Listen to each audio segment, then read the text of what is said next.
Sejam todos muito bem-vindos a mais um Conversas Terapêuticas. E antes da gente começar, eu quero pedir para você se inscrever aqui no canal, comentar, compartilhar, para que quanto mais pessoas façam isso, a gente consiga chegar no coração daquelas pessoas que estão precisando conhecer essas histórias aqui. E no episódio de hoje, eu vou falar com uma pessoa que vai trazer uma lição que eu acho que todo mundo precisa aprender. Ela passou por situações muito adversas e vamos conhecer agora a história da Amanda. Amanda, muito bem-vinda aqui. Obrigado por ter aceito falar aqui no canal. E para a gente começar, eu gostaria que você fizesse uma retrospectiva aí e contasse desde o seu namoro. Como é que foi o namoro, o casamento, os filhos, até chegar no ponto onde chegou. Outra coisa que eu acho importante, eu não costumo falar aqui sobre a profissão dos entrevistados, mas eu acho que a sua profissão tem muito a ver com o caso, né? Você conta pra gente? Sim. Primeiramente, boa noite, né? Boa noite a todos, ou boa tarde, bom dia, né? A gente não sabe, né, que horas que o pessoal vai estar assistindo esse vídeo. Dizer, Roberta, que é um prazer muito grande estar aqui, nessa oportunidade de compartilhar essa minha história aí com outras pessoas, e nosso objetivo é sempre tocar realmente no coração das pessoas, como você disse, e conseguir transformar vidas de forma mais positiva, né? Eu estava olhando para a câmera, achando que minha câmera está do lado de cá, agora que eu vi que está do lado de cá, eu virei Não, o celular. não tem problema. Então, eu tinha 20 anos quando eu conheci o Paulo, e eu era uma menina que tinha saído do interior, estava indo morar na capital, não tinha uma visão de vida, de mundo. Ele era um homem que era 19 anos mais velho que eu, e aí quando a gente se conheceu, rapidamente a gente já estava praticamente morando junto, porque, né, a minha logística toda em uma capital era tudo muito diferente do que eu tinha vivido. E ele, no começo do nosso relacionamento, a gente sempre teve um relacionamento muito positivo para mim. Ele sempre era aquela pessoa que queria me ver crescer, queria me ver progredir. Então, a primeira coisa que ele fez foi... A primeira pergunta que ele me fez, eu lembro, foi se eu tinha carteira, se eu dirigia. E aí, logo, a primeira coisa que ele tomou providência foi de me colocar numa autoescola, para que eu tirasse a habilitação. E aí, a questão da profissão, inicialmente ele me estimulou a fazer prótese, que como ele era dentista, o objetivo era que a gente trabalhasse junto. Aí ele me colocou no curso de prótese para ver se eu desenvolvia, se eu tinha interesse e tal, só que não deu para mim, não era aquilo que eu queria, eu realmente queria fazer direito, e aí eu fui fazer direito. Ele sempre me ajudou muito, tanto que eu saí do trabalho, fiquei dedicada só aos estudos, ele sempre me dando todo o apoio financeiro, material que eu precisava. E aí eu fiz o curso de Direito, e quando eu estava para formar no curso de Direito, eu falava que eu queria ter um filho, né? Eu queria engravidar, queria ter um filho. E aí, acho que quase, com o quê? Acho aproximadamente uns 30 anos, eu engravidei do Marcelo. Então, eu já formei grávida com aquele objetivo de que eu daria uma pausa no meu sonho, já estava com curso superior, mas eu queria me dedicar à gestação, à maternidade naquele momento. E aí eu tive o Marcelo, e desde então, meu casamento sempre foi, para mim, eu sempre falava que eu tinha o melhor marido do mundo, eu tinha o casamento mais maravilhoso do mundo, ele me tratava como uma rainha, eu tinha tudo que eu precisava, eu tinha tudo que eu queria. A gente tinha uma relação de confiança, né? Que hoje eu vejo que é completamente diferente, mas para aquela menina que saiu do interior, eu caí na mão de uma pessoa que ele tinha um desvio de personalidade, né? Hoje eu vejo que o Paulo ele realmente sempre foi um psicopata, mas ele tinha toda a capacidade de me manipular, de me persuadir de forma muito sutil. E tudo que ele fez na minha vida sempre foi de forma muito sutil. Todo o controle que ele tinha sobre mim sempre foi sutil. E eu nunca tive essa percepção de que era um relacionamento com uma pessoa com desvio de personalidade. Logo depois que eu engravidei, né, que eu tive o Marcelo, passaram-se 2 anos, eu me dedicada ali completamente à maternidade, eu tive uma outra gravidez que veio a Letícia. E aí também, com pausa, para me dedicar exclusiva à maternidade, porque era algo que eu queria demais, eu desejava demais a maternidade na minha vida, então me dediquei muito à maternidade. E tive a Letícia depois, com a Letícia com uns 2 anos, mais ou menos, que aí eu consegui voltar aos estudos. E aí o meu objetivo era o concurso público. Aí a Letícia, com os 2 anos, eu comecei a tentar pensar nessa possibilidade e comecei a fazer concursos para a área de magistratura. E aí eu vi que não era muito aquilo mesmo que eu queria, e em 2018 eu realmente falei, eu sempre quis ser delegada, não sei porque eu tinha me desviado desse objetivo e fiz o concurso de delegada para Minas. E aí que eu comecei com o meu objetivo, que eu foquei nisso, eu falei, realmente, é isso que eu quero, e agora eu vou estudar e vou fazer esse concurso até eu passar para a carreira de delegado. Mas até aí, o meu relacionamento com o Paulo sempre, para mim, foi muito perfeito. Ele tinha as formas de me controlar que, para mim, eu não via na época como controle, né? Eu via aquilo como cuidado. Então, ele tinha minha localização de celular, como era advogada, né? E para ter aqueles 3 anos de prática jurídica, obviamente, eu precisei advogar por um tempo. E nesse tempo que eu advogava, eu advoguei um tempo também na área criminal. E aí foi a oportunidade que eu acho que ele precisava para falar assim, bom, agora é hora de você ter um localizador no seu celular para a sua segurança, para a nossa segurança e tal. Então, para mim, soou muito sutil. E eu achava que aquilo era uma proteção e uma segurança. Então, ele tinha esse meu controle, desde cedo a gente compartilhava essa questão da localização, eu tinha o dele, ele tinha o meu, da mesma forma. A questão do celular também, ele sempre teve acesso da mesma forma que eu tinha do dele. E isso era algo que nunca soou para mim como controle, nunca soou como algo de um relacionamento possessivo, porque eu não tinha nada a esconder, a gente tinha um relacionamento realmente muito aberto. E eu não me incomodava com aquilo, para mim era muito natural. Só que quando eu passei no concurso de delegada aqui no Pará, em 2022, e eu tive que deixar a família em Minas, porque eu tinha que vir fazer o curso de formação aqui no Pará. E quando eu me mudei aqui para o Pará, eu fiquei 3 anos na academia de polícia, sem poder sair daqui para voltar para casa.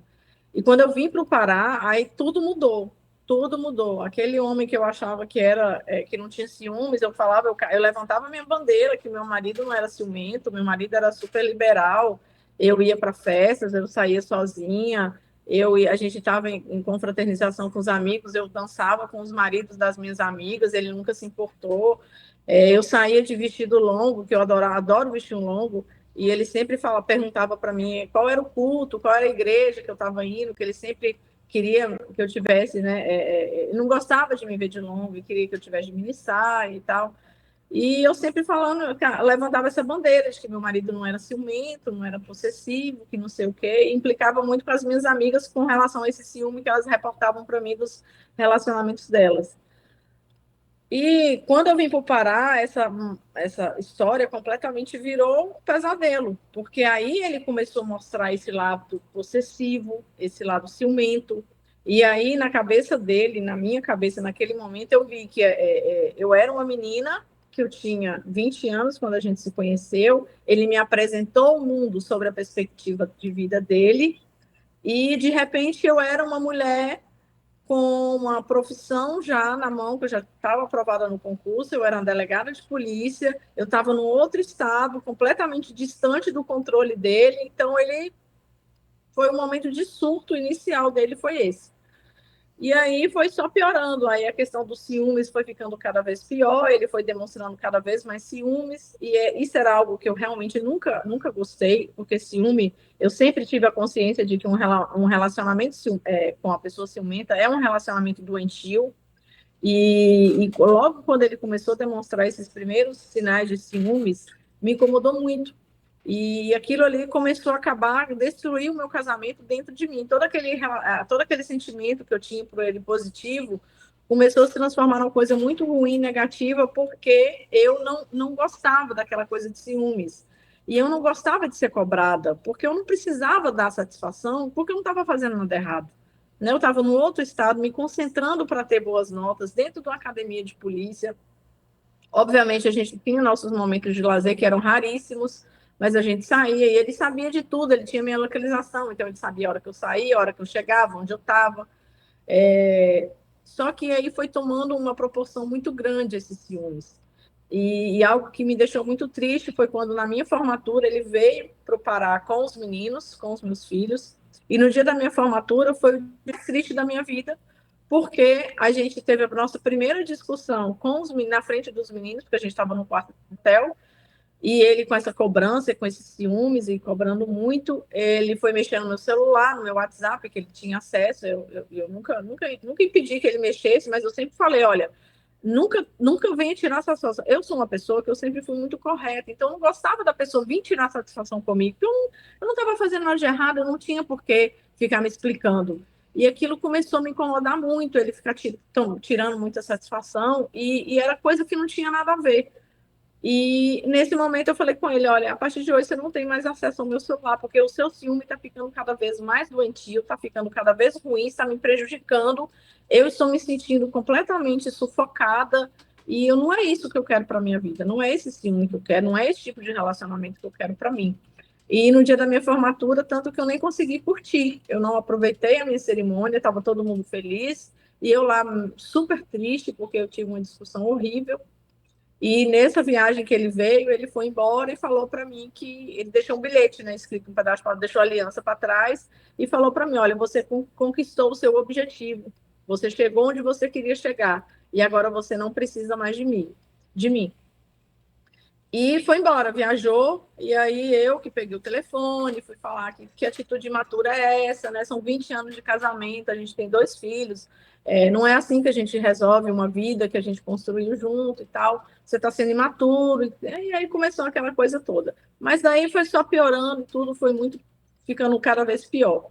Quando a gente se mudou, quando eu assumi a minha delegacia aqui no Pará, né, que acabou o curso de formação, que aí teve a posse, a nomeação, aí eu fui para o interior e eu recebi os meninos para a gente construir a nossa vida, iniciar a nossa vida aqui no Pará. E quando ele veio trazer os meninos de Minas para cá, a primeira coisa que ele falou no outro segundo momento, que também para mim é o outro momento mais importante aqui no Pará para mim, que foi a vinda da minha família, que a gente teria ali a possibilidade de reconstruir uma vida nova, de começar algo novo e tal. Aí na balsa, que a gente pega uma balsa para atravessar para a cidade onde eu estava, ele falou para mim que veio trazer os meninos, mas que estaria se despedindo porque ele iria tirar a própria vida, porque ele sabia que comigo ele não teria mais futuro. Eu, a qualquer momento, eu iria meter o pé na bunda dele e ele iria tirar a própria vida. E aquele foi mais um momento. Aí começou, desde quando eu vim para o Pará, começaram todas as torturas psicológicas que ele fazia comigo. E aí o nível de tortura foi só aumentando, foi só piorando. Eu lembro que na academia de polícia, logo quando eu entrei, as primeiras torturas que ele fazia comigo foi com relação às crianças, porque ele me ligava e falava que os meninos não estavam com saudade de mim, ele falava que os meninos estavam muito felizes por eu não estar em casa, que agora eles podiam fazer tudo o que eles queriam, ele não tinha ninguém para controlar. E isso para uma mãe que a vida inteira se dedicou exclusivamente para os filhos era algo para mim assim terrível de ouvir, mas eu sabia que aquilo era jogo dele, eu sabia a forma, eu conhecia esse lado, ele tinha um lado muito cruel, quando ele queria ferir com palavras, ele sabia fazer aquilo com muita perfeição. E eu usei muito do meu controle emocional, das minhas habilidades com as minhas emoções, para eu não me deixar levar desde o início, com todas essas torturas que ele fazia comigo. E o nível de tortura foi aumentando cada vez mais. Aí ele veio com essa questão de tirar a própria vida, ele fez isso por 2 vezes, falando isso comigo, e aí eu tirei também, né, a minha localização do celular, porque ele começou a se incomodar com tudo que eu fazia, para onde eu ia, e começou a ficar muito doente, ele já não dormia, ele já ficava acordado me esperando, se eu estava na delegacia, se eu... Não, ficou muito, muito doentio. E aí eu tirei a localização e falei para ele: você não tem maturidade, você não tem mais habilidade para lidar com isso. Isso está prejudicando o nosso relacionamento, porque está ruim. Eu estou me sentindo sufocada, estou me sentindo cobrada demais, não é isso que eu quero para minha vida. E para finalizar, assim, com chave de ouro, ele colocou um espião no meu celular, porque quando eu tirei o acesso ao meu WhatsApp, tirei o acesso à minha localização, ele se viu completamente sem controle total. E aí, como ele não podia ficar dessa forma sem controle total, ele colocou um espião no meu celular. Eu fiquei com esse espião no meu celular por uma semana, porque eu morava numa cidade e trabalhava na outra. Então eu ia segunda-feira para a cidade onde eu trabalhava e só voltava na sexta para minha casa. E aí foi uma semana para eu descobrir que eu estava com um espião no meu celular.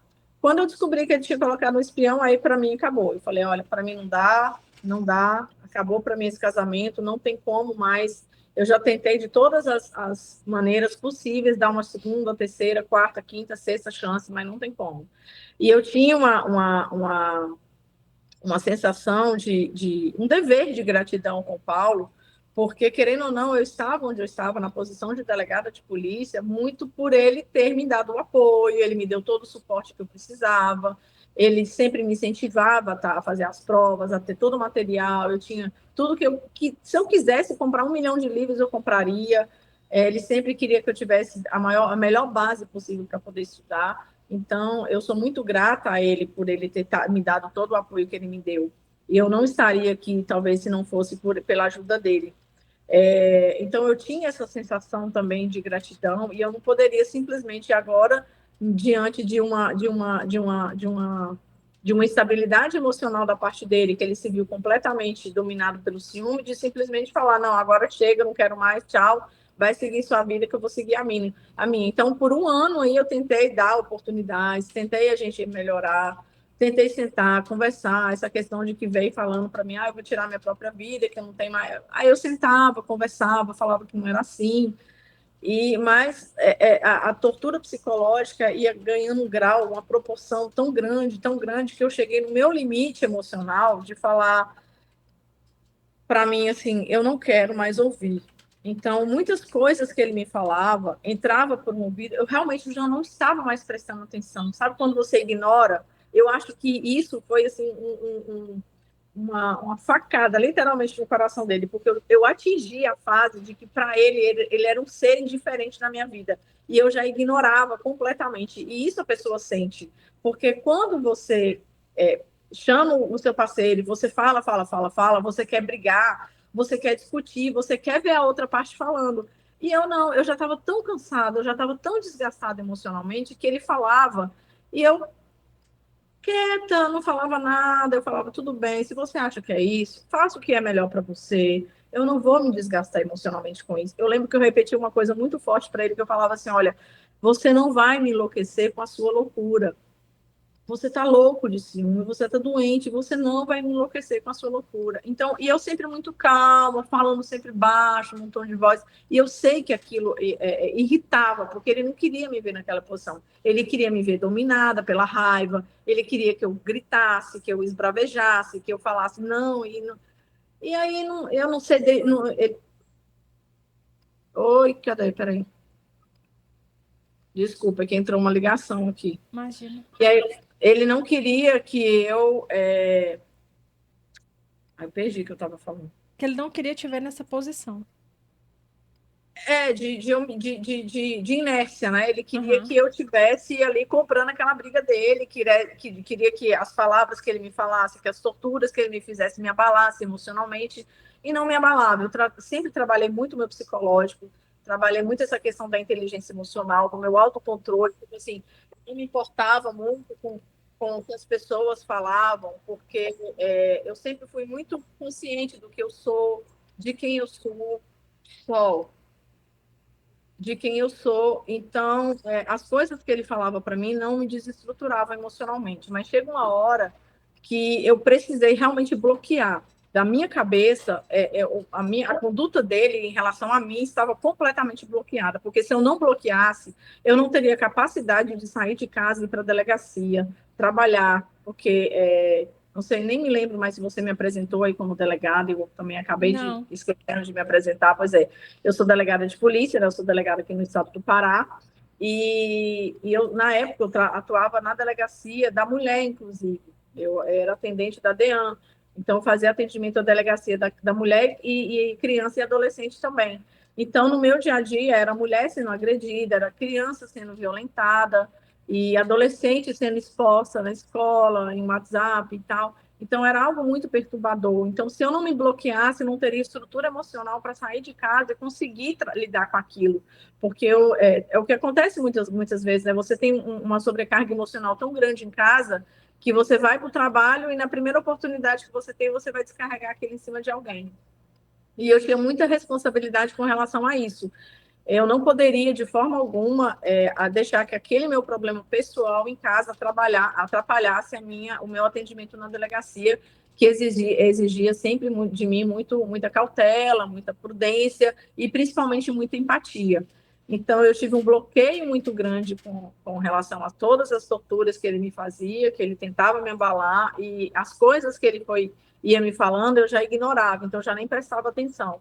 Tanto que muitas coisas hoje que eu vejo, que tipo assim, por muito tempo ele foi dando sinais de várias coisas, só que como eu não dava importância à época, eu, tipo, ignorava, sabe? Com aquela chantagem emocional de que eu vou me matar, isso ele fez por 3 vezes. Então, eu já estava assim, porque é uma tortura, é de uma crueldade tão grande você falar para uma pessoa com quem você viveu por 20 anos, com quem você tem 2 filhos, e falar: olha, eu estou indo me matar. Ele viajou para Minas, né? Ele foi para Minas, ficou em Minas, disse que iria tirar a própria vida lá, porque se ele tirasse a própria vida dele aqui no Pará, que eu ia jogar o corpo dele no Rio, que ninguém nem ia ficar sabendo e tal. Então, assim, sempre foi muito dramático, sempre muito drama, muito drama. E, e aquilo era de uma crueldade tão grande que ele foi para Minas, aí ele ficava me mandando mensagem o tempo inteiro, falando como que ele ia fazer, como que ele ia tirar a própria vida, que ele ia deixar uma carta, que ele ia ligar para a família, que ele ia ligar para os irmãos tal dia, que ele ia ligar para a filha, que ele tem uma outra filha mais velha que mora em Minas, que ligar para a filha tal dia, tal hora, que não era para fazer isso, que não era para fazer aquilo, que não era para eu levar os meninos em Minas para se despedir dele. E era assim, era doses diárias, era todo dia ele mandava uma mensagem. Então, meu celular era lotado de mensagem e eu nunca respondia, porque não tem como você responder uma coisa dessa.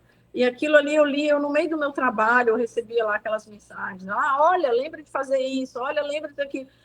Porque, tipo, olha, eu tô indo embora mesmo, eu tô me matando, eu vou tirar minha vida, você vai ficar sozinha, tá bom? Então lembra disso, não esquece daquilo, resolve aquilo outro.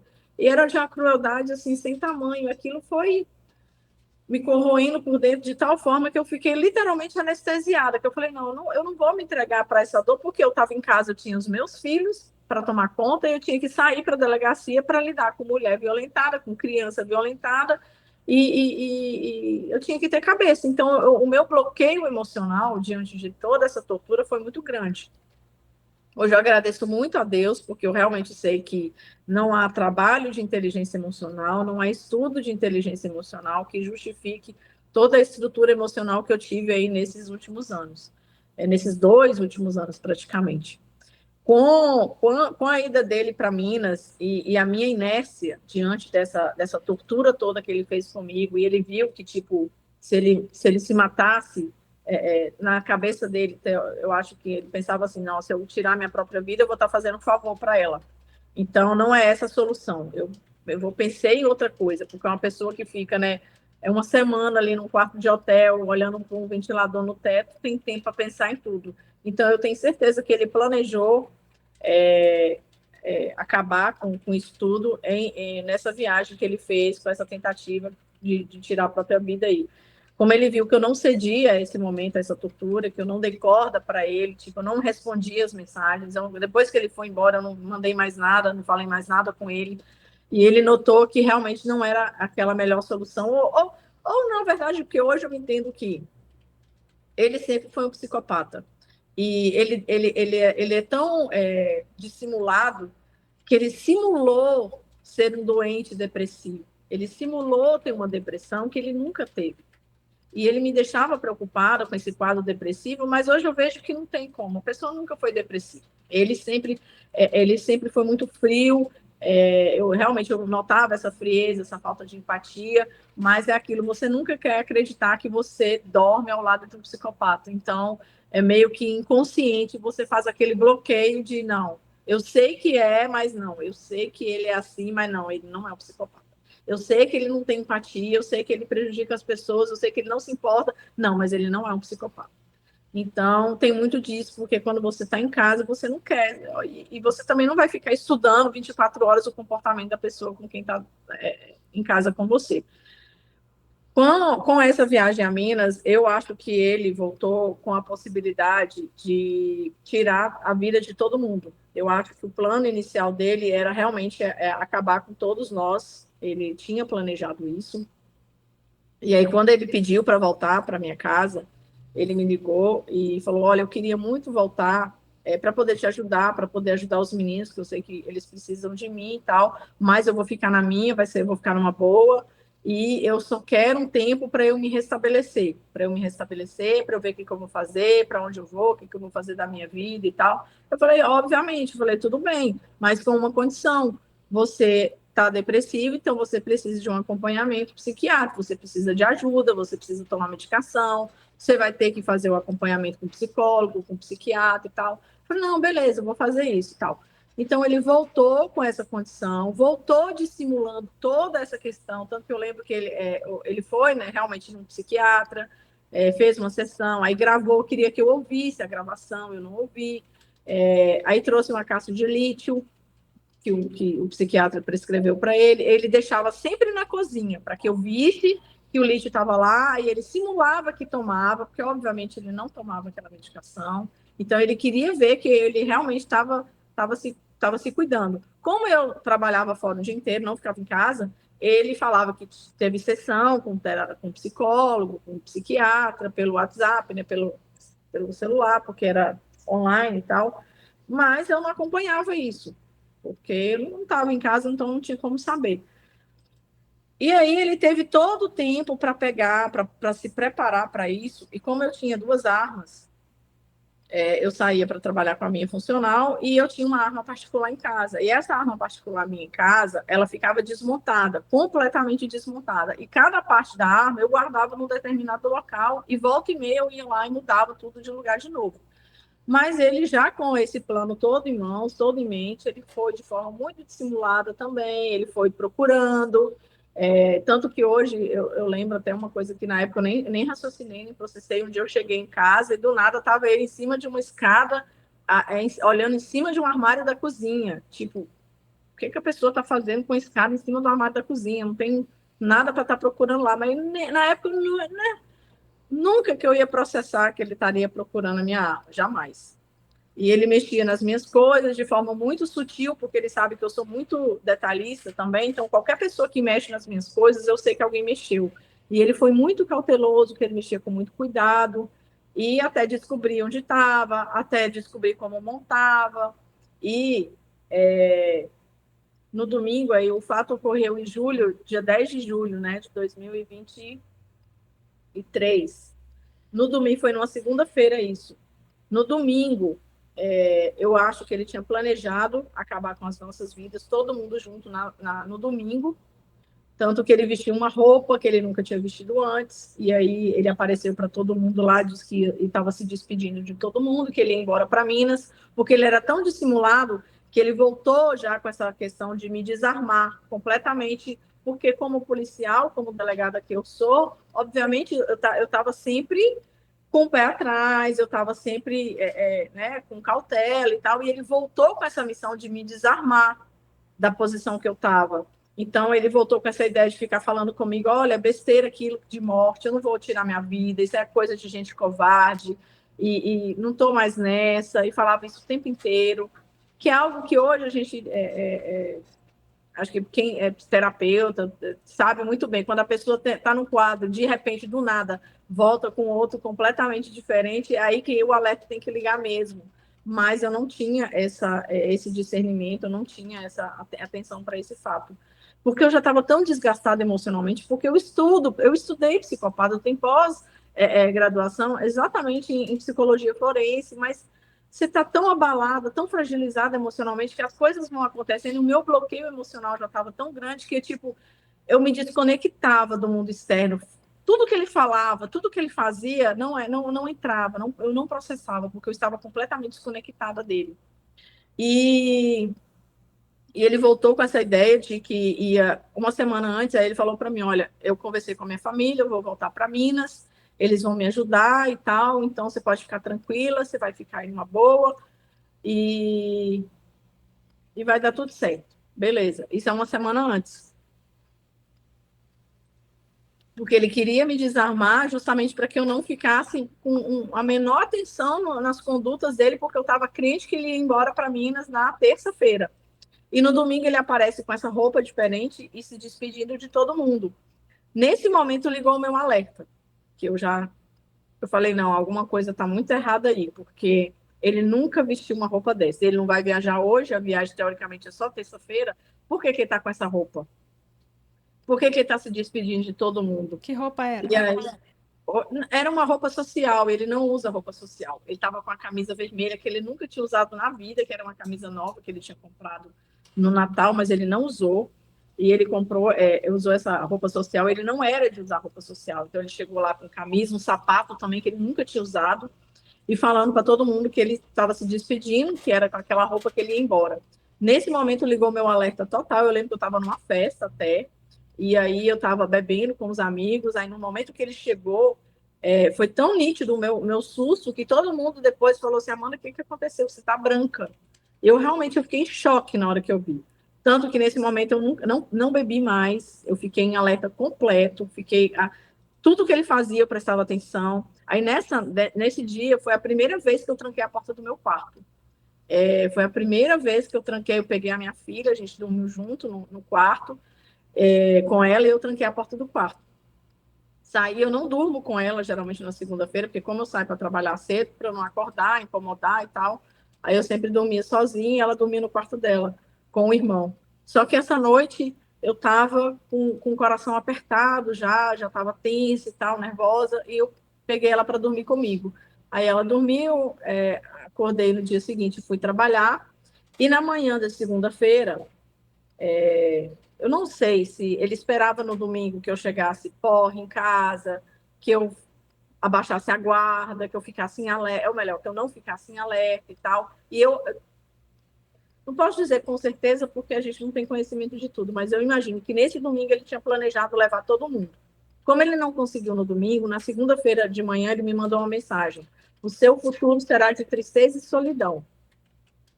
Eu li essa mensagem, eu já estava na delegacia trabalhando, já estava na delegacia atendendo. Eu li essa mensagem e fui para casa almoçar. Quando eu cheguei em casa, eu cheguei para dar notícia para minha filha, para os meus filhos, na verdade, que a gente iria mudar para Belém, porque era o que os meus meninos sempre desejaram, porque eles nasceram e foram criados na capital de BH, de Minas, né, que é Belo Horizonte. E eles não acostumavam com a vida no interior, principalmente uma cidade do interior do Pará, assim, que tem falta de coisas de interação social para criança, principalmente. Então, tudo que eles queriam era ir para Belém.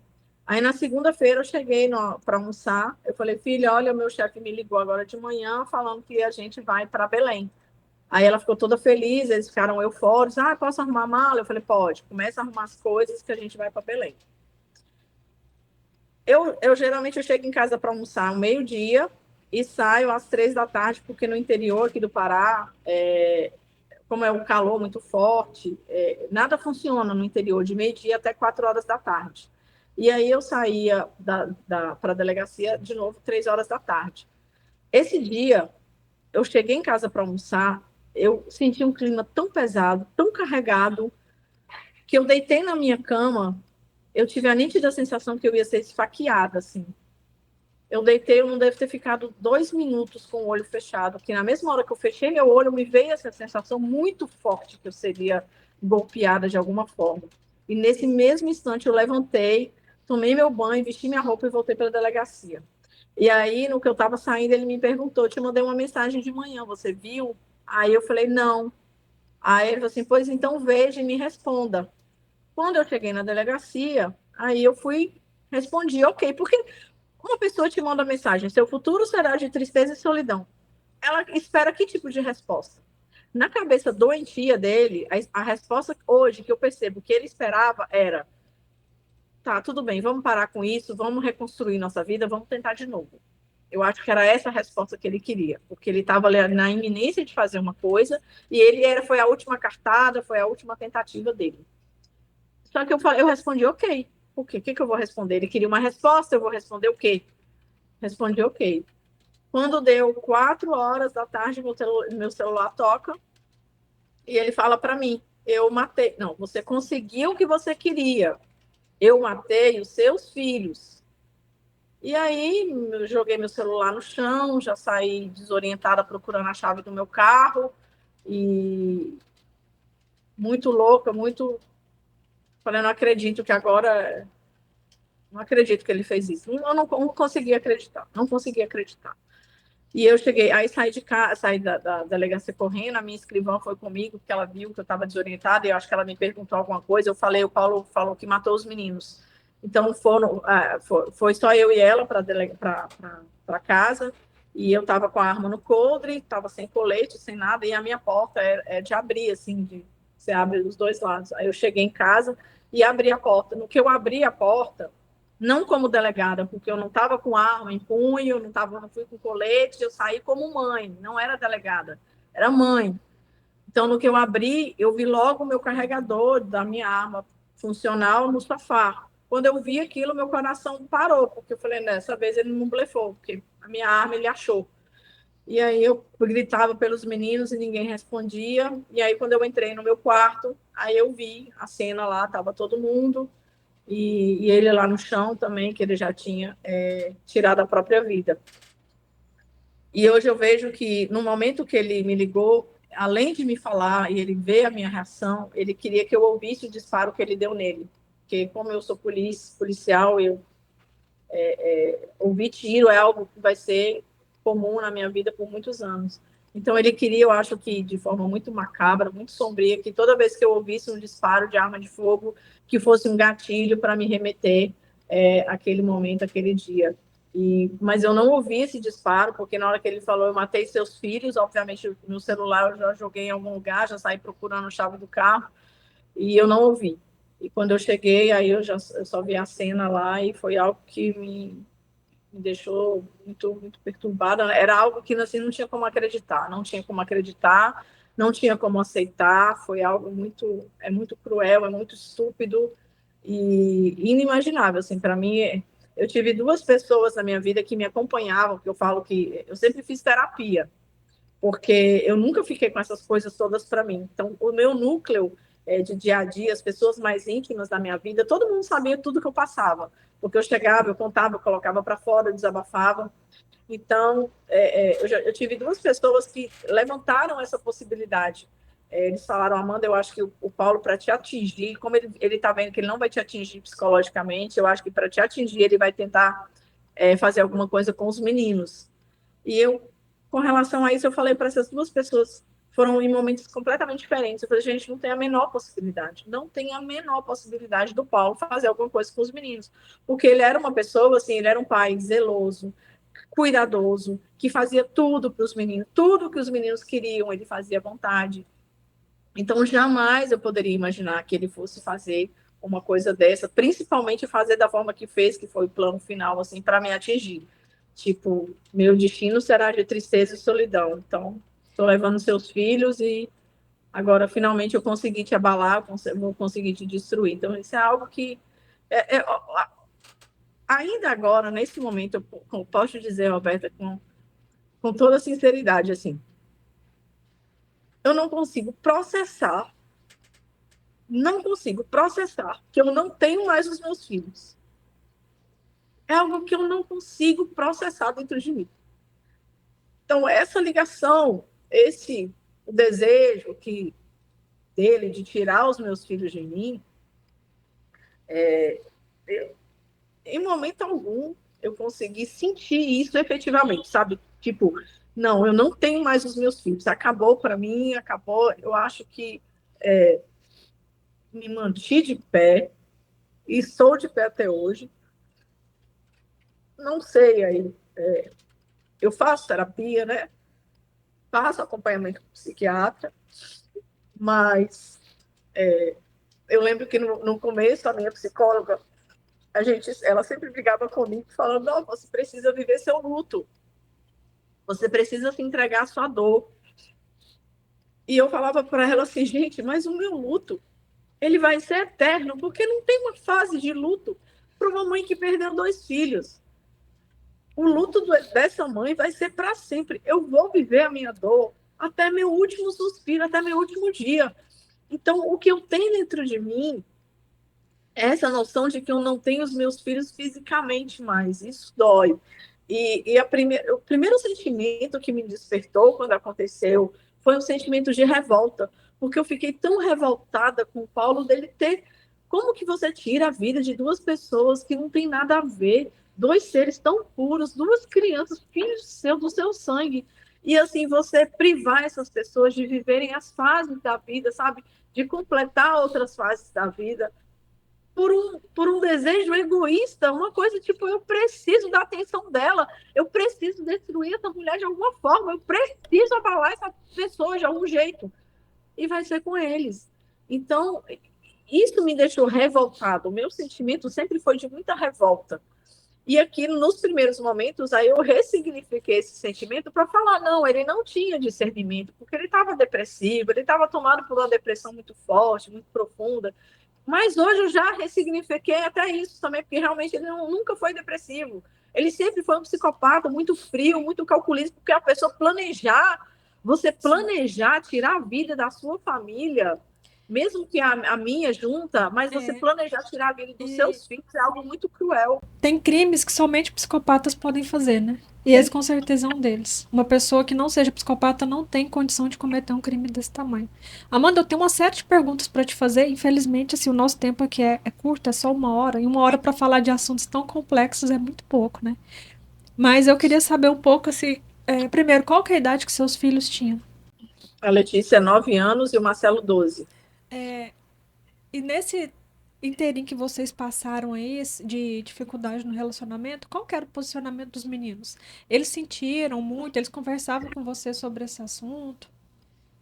O Marcelo, ele sempre foi muito na dele, né? O Marcelo era muito, muito, muito quieto, muito no canto dele. A Letícia, não, a Letícia tinha um carinho muito grande pelo pai e ela sentia muito essa questão do fim do nosso relacionamento. E ela era aquela que falava assim: mamãe, dá uma outra chance pro papai. Eu acho que também ele trabalhava muito a questão da cabeça dos meninos, né? Infelizmente, ele fazia muita tortura com eles. Ficava falando que ia embora, que nunca mais ia voltar, que não sei o quê. E eles sentiam muito isso. Mas a Letícia já estava naquela fase de que ela via algumas cantadinhas no TikTok e ela falava no ouvido dele e falava assim: papai, vai lá, fala para a mamãe agora, fala para a mamãe que ela vai gostar. E quem sabe agora vocês vão voltar a ficar juntos. Então ela sempre estimulava a gente a tentar voltar a ficar bem, mas não tinha como. Eu tento não me emocionar, não consigo. E aí, qual foi a cena que você viu? Como é que eles estavam posicionados quando você chegou no quarto?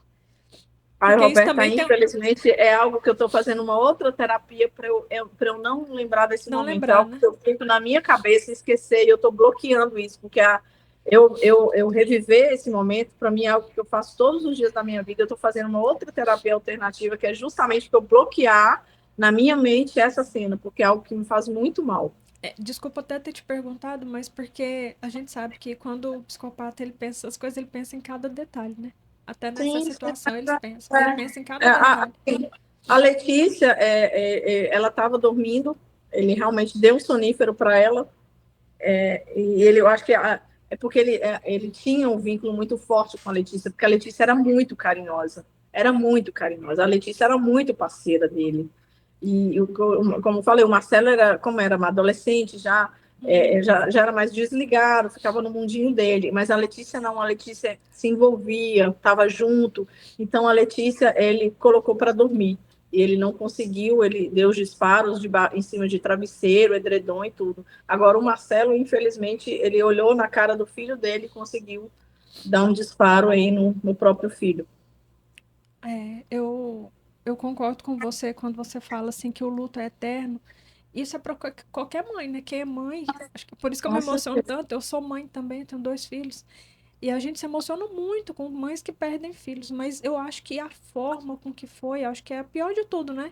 Porque quando tá doente, você sabe, né, que a pessoa tá doente, né? Que foi a gente que acredita no que transcende a matéria, a gente fala, olha, é, tinha que ser assim, né? Deus estava preparando isso, tem um propósito maior nisso. Agora, quando é alguém que é o próprio pai que vai lá, tira a vida dos próprios filhos, é uma coisa inimaginável, né?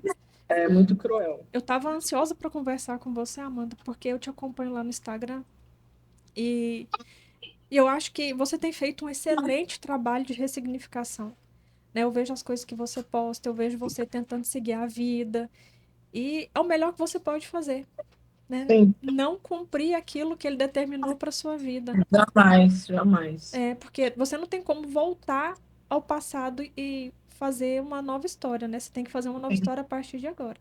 Mas sim. e se você pudesse voltar atrás? Você acha que em algum momento você poderia ter feito algo, pelo menos para os seus filhos não ter ido? Roberta, eu acho o seguinte, só tinha uma coisa que ele queria, não perder esse relacionamento. Então, eu poderia sim ter optado por me ser uma mulher infeliz para manter um casamento infeliz com o objetivo de proteger minha família. Mas talvez eu não processaria isso, porque eu sempre imaginei que ele poderia tirar minha vida, sempre, sempre, sempre, sempre. Mesmo Mas antes? nunca, não, depois Ah, com a tá. nossa crise, né? Com a Uhum. nossa crise, eu imaginei que ele poderia tirar minha vida, mas nunca a dos meninos. Então, eu tinha esse temor, mas eu não me sujeitaria a viver, a prorrogar, porque eu acho que o fim estava escrito, seria esse fim, assim, seria o fim seria esse. Então, eu iria prorrogar essa data, Aham. entendeu? Seja da minha morte, seja da morte de todo mundo junto, eu estaria só prorrogando, porque aquilo ali na cabeça dele, o dia que ele me perdesse, ele não aceitaria me perder. Então, o nosso fim seria esse. Então, eu não sei se queria prorrogar aquele sentimento, aquele sofrimento, porque já estava tão sofrido para mim, e principalmente começou a ficar muito ruim para mim quando eu percebi que ele estava fazendo tortura psicológica com os meninos. Porque eu falava com ele, olha, eu aguento, pode vir em cima de mim, que eu sou casca dura, pode vir que eu aguento. Agora, nas crianças, mexer com a cabeça, o emocional das crianças, aí não dá, para mim não dá. É. E aí foi ficando cada vez pior por conta disso. Isso é uma pergunta que eu te faço, assim, porque eu acho que é a sensação que todo mundo tem quando acontece uma tragédia dessa, né? E eu acho que a gente tem que se libertar dessa culpa, dessa responsabilidade, porque quando uma pessoa quer fazer, não tem ninguém que Não possa tem, não impedir. tem Não como. tem. Você só estaria prorrogando. Só Qualquer coisa que eu prorrogando. fizesse, eu estaria só prorrogando. Esse eu acho que é um dos maiores ensinamentos, porque as pessoas se culpam muito, principalmente quando é um caso de suicídio, por exemplo, né? Ah, o que que eu poderia ter feito para evitar? Olha, não tá na sua, você não pode querer controlar aquilo que o outro faz, né? A gente não tem esse controle. Então, infelizmente, a pessoa ia fazer de um jeito ou de outro. Sim, E é esse verdade. caso aí parece que realmente ele estava muitíssimo determinado a fazer. Tava assim. E você Tava falou assim. que acha que ele tiraria sua vida, você sabe que às vezes eu tenho a impressão que não. O que que ele acreditava sobre pós-morte? Qual que era a O quê? crença? Qual que era a crença dele referente ao pós-morte? Não, ele estava igual eu. Na época dos fatos, tanto ele quanto eu, a gente não acreditava nessa figura divina aí, porque eu passei uma fase na igreja evangélica, mas as coisas que foram acontecendo, tive vários fatores que me distanciaram assim de Deus, e tanto que no fato, na época do fato, nem Deus eu culpei, porque eu não acreditava na existência dele, então Ele eu também culpei não. até Deus disso, porque ele também não. Então, para ele É, acabaria aqui mesmo. sim, e isso me leva a crer que eu acho que ele não queria a sua vida fosse embora. Eu acho que ele queria que você ficasse e sofresse. Pode ser. Eu penso isso, né? Não sei, eu não conhecia, não, né? Mas assim, de acordo com o que você está contando aí, me pareceu que ele queria era o seu sofrimento. E Sim. talvez, assim, se ele não acredita em algo que transcende a matéria, talvez ele pensou, se ela morrer, vai acabar. Eu não quero que acabe, né? Eu quero que ela fique e sofra, quero que doa nela. Pode ser. Amanda, infelizmente, assim, o nosso tempo acabou. Eu tenho tantas coisas para te perguntar ainda, eu queria saber tanta coisa, principalmente nesse pós, né? Como lição que você deixa pra gente, assim, eu quero que você, por favor, assim, finalize com a gente para falar assim, ó, o que que você aprendeu com tudo isso, qual que é o meio que você está utilizando para ressignificar e o que que você pode deixar para as pessoas que estão passando por situações tão difíceis e extremas como você passou. A primeira lição que eu tirei disso é que realmente eu sou um ser evoluído. Eu sou um espírito evoluído. Hoje, depois do fato, eu fui para o Espiritismo, né? Eu já me reconciliei com Deus e estou no Espiritismo, é algo que me dá uma força e me dá um amparo muito grande. O Espiritismo, para quem perde um ente querido, é uma doutrina assim, fenomenal e é um porto seguro para a gente. E eu, estudando o Espiritismo, eu realmente acredito que sim, eu sou um espírito evoluído, porque para ter o controle emocional que eu tive, que eu tinha e que eu tenho até hoje, para estar de pé, para lidar com essa situação toda, realmente não é qualquer pessoa, não é qualquer espírito, isso vem de outras coisas. Eu nunca tive esse sentimento de ódio, nunca odiei o Paulo, inicialmente, igual eu falei com você, que eu tive um sentimento de revolta, mas logo ressignifiquei para depressão, aí então ficou aquele sentimento, não, não vou culpar porque ele estava doente, aí depois eu descobri que realmente não, ele não estava doente, ele era um psicopata. Mas eu nunca senti ódio do Paulo, já perdoei o Paulo, peço perdão não, já perdoei ele, peço a Deus que ajude ele a encontrar o caminho dele, que eu sei que vai ser um caminho de sofrimento por longos e muito longos anos aí para frente, mas eu não tenho esse rancor, não tenho esse sentimento pesado, e eu acho que o que mais prejudica a pessoa em luto é o sentimento de raiva, de ódio do agressor, né? E também o sentimento de remorso. E eu não tenho remorso, eu não tenho remorso no meu coração pelo simples fato de que eu fui a melhor mãe que eu poderia ter sido e eu fui a melhor esposa que eu poderia ter sido por 20 anos. Eu vivi com os meus filhos intensamente, cada ano da existência deles. A gente não tem memória de momentos ruins. Eu tive, graças ao bom Deus, eu não tive com os meus filhos luta por doença, luta por qualquer tipo de dificuldade. A gente sempre viveu de forma muito harmoniosa, de forma muito intensa a vida. Eles nunca foram privados de viver nada, então eles viviam tudo de forma muito intensa, curtiram muito a vida, muito, muito, muito. Eu falo que a gente tem uma ligação muito forte com a água, e realmente nossos momentos de lazer, todos aí mais intensos, estavam ligados à água, era piscina, era clube, era praia e tal. Então, eles viveram muito felizes, eles foram muito felizes, e eu vivi a maternidade de forma muito intensa. Eu não deleguei a maternidade, a criação dos meus filhos para ninguém. Eu fui mãe por 12 anos. Então, esse sentimento de remorso, eu acho que é o que atrapalha muito as pessoas a lidar com o luto.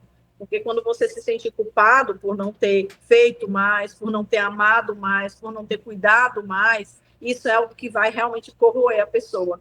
E a mensagem que eu deixo para todo mundo é: se desapegue desses sentimentos ruins, porque esse sentimento negativo, de ódio, de rancor e de remorsos, isso só traz prejuízos para a sua vida espiritual, para o seu espírito, até realmente para aqueles que já foram. Eu sei que aí tem pessoas que perdem seus entes queridos e não conseguem lidar com essa dor e acabam se entregando para um sentimento de tristeza muito profundo. E hoje eu te afirmo, esse sentimento de tristeza muito profundo aqui atrapalha esse ente querido que você perdeu, porque ele fica triste.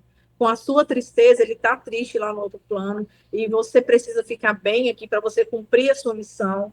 Deus tem um propósito para tudo, Deus sabe de todas as coisas. O que aconteceu na minha vida tinha que acontecer, não necessariamente aconteceria dessa forma tão cruel como aconteceu, mas aconteceria de uma forma ou de outra. Então, aceitar o propósito de Deus, é confiar em Deus, porque Deus tem um plano para todos nós na vida deles. E os meus filhos, eles cumpriram a missão deles aqui na Terra. O meu sentimento inicial, né, que foi de, eles foram privados de concluir outras fases da vida, mas hoje eu falo, tudo bem, essa era a missão que eles tinham, então eles foram cedo, e que bom que eles já estão livres dessa crueldade humana aqui, já estão protegidos lá no reino de Deus, longe de toda essa maldade, mas eles cumpriram a missão deles e eles viveram intensamente cada ano da vida deles. Então, desapeguem desses sentimentos ruins e parem de ficar deixando para depois. Não vivam depois, não vivam amanhã, vivam hoje, então ame hoje, perdoe hoje e abrace agora, porque é esse momento que você tem, porque amanhã, se você perder esse ente querido aí, não adianta você ficar se lamentando e ficar sofrendo, porque isso só vai fazer mal aí para quem já foi para o outro plano. Sim. Amanda, muitíssimo obrigada, viu, por você ter vindo aqui dar a sua contribuição, né? Eu tenho certeza que muita gente vai aprender muito com o que você falou. Eu aprendi muito com o que você falou. E eu quero falar duas lições que eu tenho aprendido aqui que eu acho que é importante. Primeira lição, que a sua espiritualidade te salva. Todas as pessoas conseguem ressignificar alguma coisa, ela desenvolveu a espiritualidade dentro dela de alguma forma, independente de religião. Não falamos de religiosidade, mas de espiritualidade. E segundo ponto, amar as pessoas, porque todas as mães que estiveram aqui, nenhuma delas sabia que aquele dia era o último dia de seus filhos. Sim. Né? Então a gente tem que pensar antes de dar vazão à falta de paciência, né? A raiva, guardar rancor, mágoa, porque a gente nunca sabe. Sim. Obrigada mesmo, viu, Amanda? Foi um prazer, Roberta. Conte comigo aí, precisando, estamos aí. Obrigada. Eu quero agradecer vocês também que estiveram presentes aqui com a gente. Espero que você também tenha aprendido tanto quanto eu e se emocionado tanto quanto eu também.